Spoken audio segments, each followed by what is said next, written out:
Iran, America, Israel మధ్య యుద్ధానికి 14 రోజుల బ్రేక్ ఇచ్చుకుంటూ తీసుకున్న నిర్ణయం కనీసం ఒక్క రోజు కూడా ప్రశాంతంగా ఎగ్జిక్యూట్ అవ్వలేదు. వాస్తవానికి ఇరాన్ ప్రతిపాదించింది 10 కండిషన్స్ తోటి. అమెరికా అధ్యక్షుడు స్వయానా ప్రకటించారు. ఆ 10 చర్చకు ఆస్కారం ఉన్నాయి. సరే, ఆ 10 మీద ఓకే చర్చిద్దాం అని చెప్పి ఆయన మేము 14 రోజులు యుద్ధానికి విరామం అన్నారు. ఇరాన్ కూడా ఓకే అనింది. అమెరికాకు ఆ చర్చలకు ఓకే అంటే మేము కూడా ఓకేనని చెప్పి ఇజ్రాయెల్ కూడా అన్నది.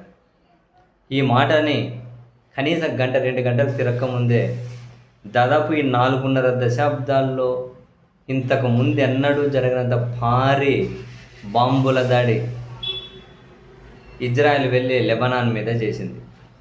ఇరాన్ ప్రతిపాదించినటువంటి 10 సూత్రాల్లో ఆ లెబనాన్ అంశం మీద ఆ అంశం కూడా ఉంది. దాని మీద కూడా దాడి జరగకూడదు. సరే, ఓకే చర్చిద్దామన్నారు ట్రంప్. కనీసం ఆ చర్చలు జరిగేంత వరకు దాడి జరగకుండా ఉండాలి కదా. ఈ 4.5 దశాబ్దాల్లో ఇంతకుముందు ఎన్నడూ జరిగినంత భారీ దాడి ఒకేసారి 10 నిమిషాల వ్యవధిలో వందల కొద్ది పెద్ద పెద్ద బాంబులను ఆ లెబనాన్లో పడేసింది ఇజ్రాయెల్. కనీసం 300 మంది చనిపోయారు. 1500 మందికి పైగా తీవ్రంగా గాయపడ్డారు. సో ఒక్కసారిగా ఇరాన్, సరే మేము ఈ చర్చల నుంచి తప్పుకుంటాం, హర్మూజ్ జలసంధిని మళ్ళీ మూసేస్తాం, మేము దాన్ని తెరవము అని చెప్పి ఇరాన్ నుంచి కూడా ప్రకటించింది. ఎందుకంటే 10 సూత్రాలతో ముందుకు వచ్చి వాటి మీద చర్చలు కూడా స్టార్ట్ అవ్వకుండానే ఈ విధంగా చేస్తే మరి ఇంకా చర్చలు ఎందుకు? ఇరాన్ అట్లా ప్రకటిస్తే మళ్ళీ ట్రంప్ అంటూ ఉన్నారు, మీ చుట్టూ మావన్నీ నౌకలు, విమానాలు, సైనికులు మోహరింపబడి ఉన్నారు, మీరు కనుక పక్కకు తప్పుకుంటే మళ్ళీ మేము మొదలెడతాము అని. సరే, మీరు మొదలెడితే మా వేళ్ళు కానీ ట్రిగ్గర్ల మీదనే ఉన్నాయి, మేము మొదలెడతామని చెప్పి ఇరాన్ అంటూ ఉంది. మొత్తం కనీసం ఒక 2 వారాల బ్రేక్ చర్చలు జరిగేంతవరకు కనుక లేకుండా ఇజ్రాయెల్ మళ్ళీ పెంట చేసి పెట్టింది. బహుశా వాళ్ళకు బాంబులు, ఆయుధాలు ఎవరెవరి మీద వేయాలి, ఇది లేకపోతే ఒక్క రోజు కూడా ఇజ్రాయెల్కి నిద్ర పట్టేటట్లేదు. రోజు వీళ్ళ మీద బాంబులు, వాళ్ళ మీద బాంబులు, వీళ్ళ మీద దాడి, వాళ్ళ మీద దాడి. ఇంత అభద్రత బాగుంటే ఎందుకురా బాబు అంత బతుకుతారు? ఇంత దారుణమా?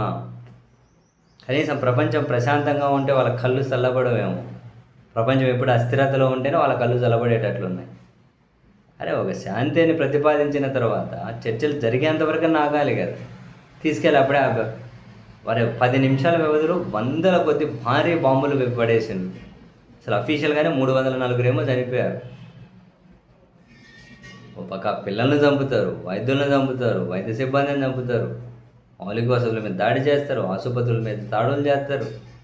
అవంతా అయినా ఇప్పుడు బ్రేక్ అన్నా వస్తుందేమో, ప్రపంచం ఊపిరి పీల్చుకుంటుందంటే మళ్ళీ పోయి దాని మీద బాంబులు వేయడం, మళ్ళీ ఇరాన్కి మేము చర్చలకు రామనడం, రాకపోతే మేము దాడి చేస్తామని అమెరికా అనడం, మీరు దాడి చేస్తే మేము చేస్తామని ఇరాన్ అనడం. ప్రపంచమంతా తీసుకెళ్ళి వీళ్ళ ముగ్గురి మీద పడదొబ్బాలి, దరిద్రం పోతుంది.